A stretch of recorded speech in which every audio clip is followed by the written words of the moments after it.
Oi, boa tarde. Hoje eu vim falar de uma coisa, de um livro que eu li há muito tempo atrás. Acho que foi a minha mamãe Maristela que me deu esse livro, assim, acho que lá na década de 80. Na verdade, era um livreto, um livro assim de bolso, bem pequenininho assim, e escrito por um pastor.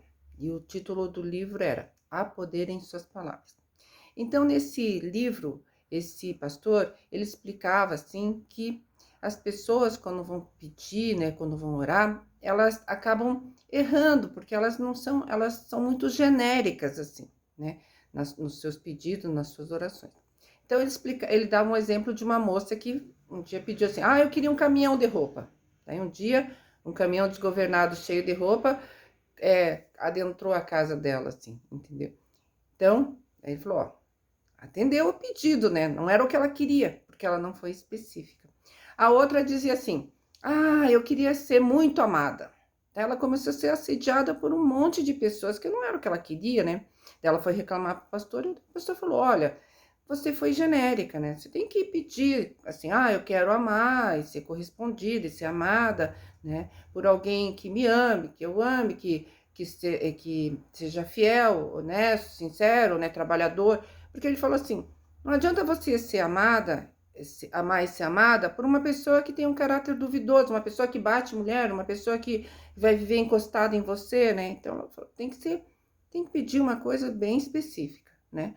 Porque ele diz na oração, se você não for específico, vem, mas daí às vezes não é bem aquilo que você pretendia. Eu já vi muita gente assim, em determinado momento da vida, ela passa por um percalço, ela passa por uma desilusão, ela fala, nunca mais eu vou casar. Não, a pessoa não pode, nunca diga isso. Ou, eu não quero ter filho. Não, não diga isso. Por quê? Naquele momento você pode não querer casar, ou naquele momento você pode não querer ter filhos. Mas não significa... A vida é muito, assim, dinâmica. Não significa que amanhã ou depois isso não possa mudar. Então, não faça esse tipo de programação, entendeu? Não fique jogando palavras ao vento, porque a gente pensa que foi ao vento e às vezes não é. A gente está programando uma coisa, uns dizem que é para Deus, mas eu também digo que é uma programação mental. Eu vou dar uns exemplos da minha vida que tem a ver com esse livro. Em 1970, quando o Brasil ganhou o tricampeonato lá, eu morava em Cornélio Procópio. Daí teve carreata, assim, né, na Avenida 15 de Novembro, que era a avenida principal lá. E daí eu fui lá, eu era criança, tinha 10 anos, fui lá, e daí alguém me chamou de japonesa. E olha, naquele tempo, se tinha uma coisa que podia me ofender, a pessoa, oi japonesa, aquilo me ofendia, entendeu? É coisa minha, mas enfim, é bobagem, mas era coisa minha. E aí nessa, eu pensei assim, por que eu tive que nascer japonesa? Por que eu não nasci com o olho azul, né, assim, entendeu? Foi isso que eu pensei. Então, passou anos, imagine se na década de 1970 eu ia poder imaginar que eu ia ter o olho da cor que eu quisesse. Daí, eu tenho miopia, tenho 5 graus de miopia e tenho um pouco de astigmatismo. Só que, quando eu comecei a usar lente, não tinha essa tórica, tinha a gelatinosa e tinha a rígida. A rígida eu não me adaptei, que é o que corrige o astigmatismo, mas eu não me adaptei.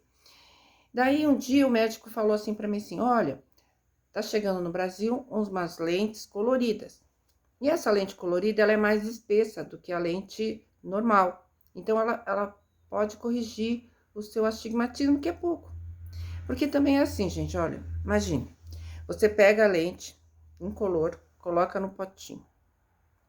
Depois que eu tiro a lente, eu não enxergo lufas.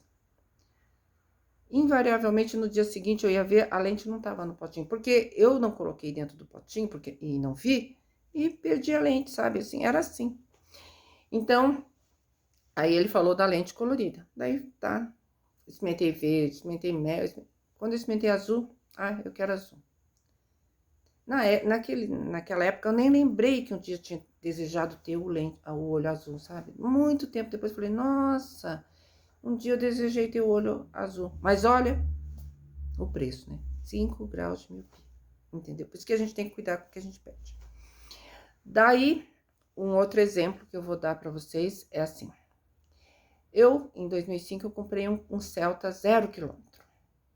Daí, quando o carro fez 10 mil quilômetros, que acho que foi em 2006, eu fui lá fazer a revisão. E daí, eu tava indo lá, bem bela e folgada, fazer a revisão. Falei assim, putz, a gente bem que podia trocar o carro a cada 10 mil quilômetros, ter um carro novo, né? Putz, meu carro não foi roubado? Pessoa, 4h30 da tarde, o cara desce de uma moto e fala, dá a chave do carro. Daí fiquei na dúvida, ele mostrou que tava com uma arma aqui na cintura. Daí eu falei, ainda brinquei com ele assim, moço, posso pegar um negócio no carro? Porque era maio, bem essa época do ano, e de manhã é frio, na hora do almoço, à tarde esquenta, e depois de noite esfria de novo, e a blusa tinha ficado no carro.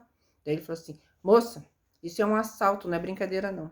E saiu cantando o pneu. Do outro lado da rua tinha um monte de gente que tinha uma construção, pedreiro, eles só foram perceber que era um assalto, quando ele saiu cantando pneu e a moto também saiu cantando pneu.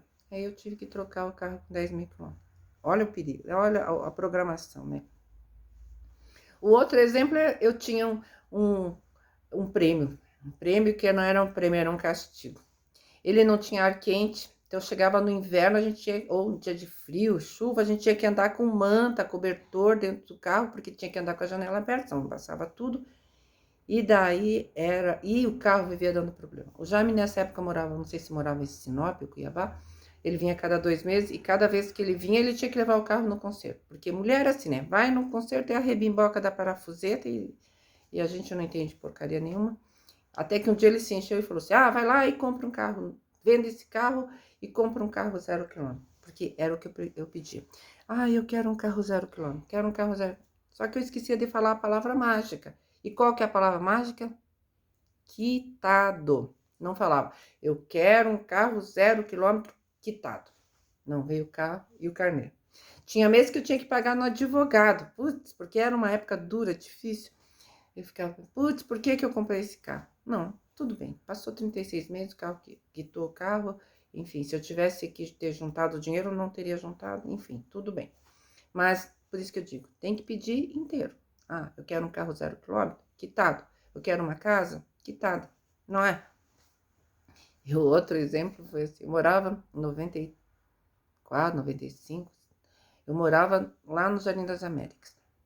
Daí eu tinha que me mudar. Daí comecei a procurar uns imóveis lá. Só que lá, quem é de Curitiba sabe que lá tudo é muito caro. Naquela época tava saindo aqueles triplex, aqueles sobrados enormes.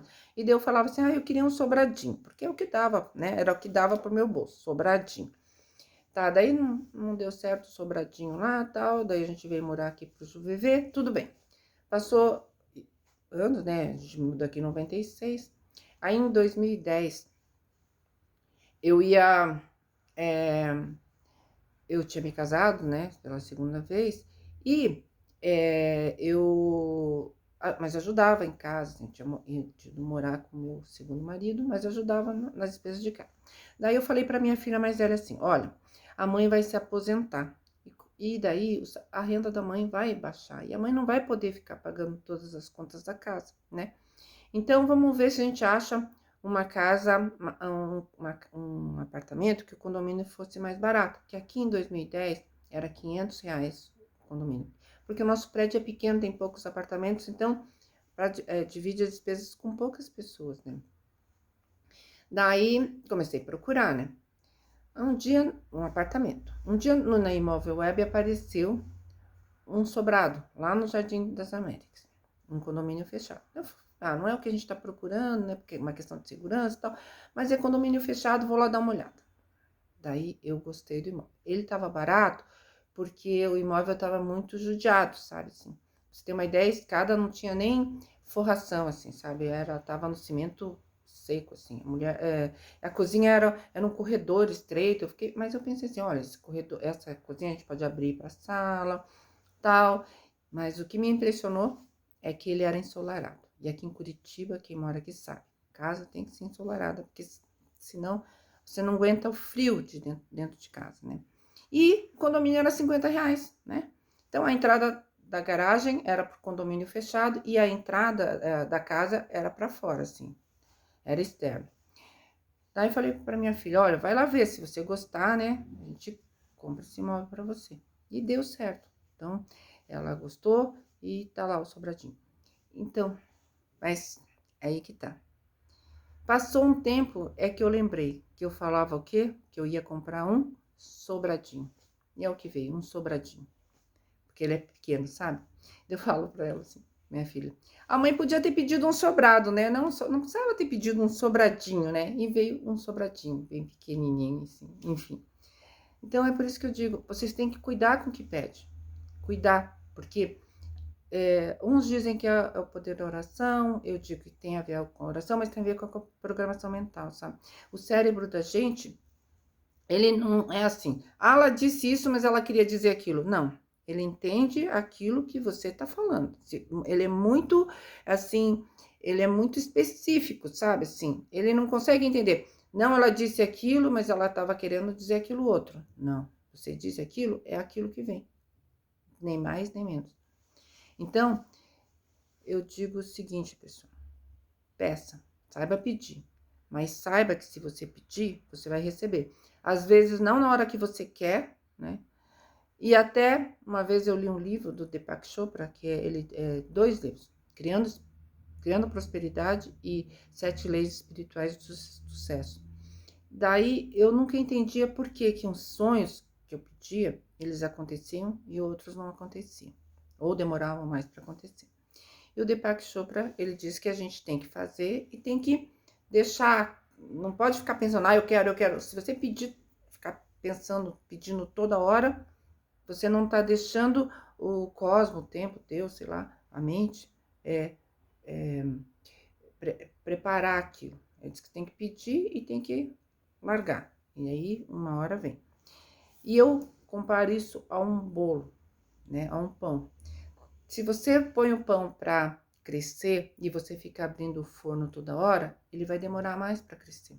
Se você vai assar um bolo, se você coloca no forno e fica abrindo toda hora, o que vai acontecer com o bolo? Ele não vai crescer, ele vai empatumar, entendeu? Então, é por isso que a gente tem que pedir e ter fé. Porque sabe qual que é o problema da gente quando a gente fica pedindo? É que a gente não tá com fé, né? A gente tá ansioso. Por que a gente acaba estragando o bolo? Porque a gente fica ansioso que o bolo fique pronto logo e a gente abre antes do tempo. Os sonhos também. A gente fica ansioso com medo e a gente fica pedindo. Não, tem que pedir e largar pro cosmos, para Deus, pra mente, sei lá. E aí, na hora certa, ele vem. Tá bom? O bolo só fica pronto na hora certa, né? Ele tem o tempo certo para ficar pronto. Vai depender da temperatura, vai depender do forno, né? Se é bom, se é mal, enfim, mas ele vai ficar no tempo certo. E assim são os nossos sonhos. Então, eu espero que tenha ajudado. Um beijo, tchau!